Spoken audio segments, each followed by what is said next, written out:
Hello everyone and welcome back to another tutorial video.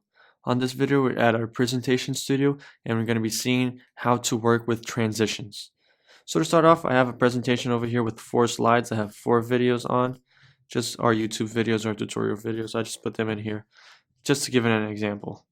You can put images, text, video, websites, etc. all this stuff. I just put a really simple one so I can show you guys how to work with transitions. So we're going to start with handouts over here, the last one. And handouts is mostly used for your print out and actually use this, for example, in a meeting. You can give this out in a meeting and then people will take notes and stuff. It's just for you to print it out. We're going to go back.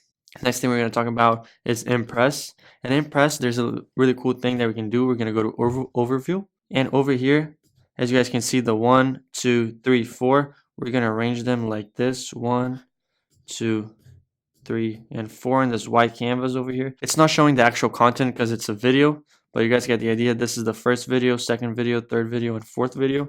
And when we actually press play, it's going to open a new tab. And once we're here, once we change to the second video, it's going to go to the second video like this as we set it up, third video like this, fourth video like this as we set it up again. And then once you end your presentation and you press it again, it is going to show you a little overview of what you have. So this is going to be Impress. We're going to close this window down because they're going to open in a new window so it doesn't mess it up what you were working with. And the last thing we're going to talk about is Bespoke.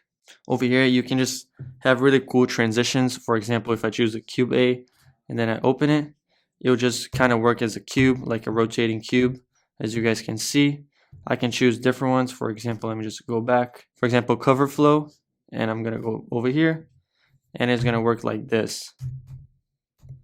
It's just different ways to work with transitions and are really easy and cool transitions that we have. But yeah, these are the 3 transitions that we have. Once you guys get familiar with them, you'll be good to go and start setting up your transitions on your presentation studio. This is going to be it for this video. Thank you for watching and have a great day.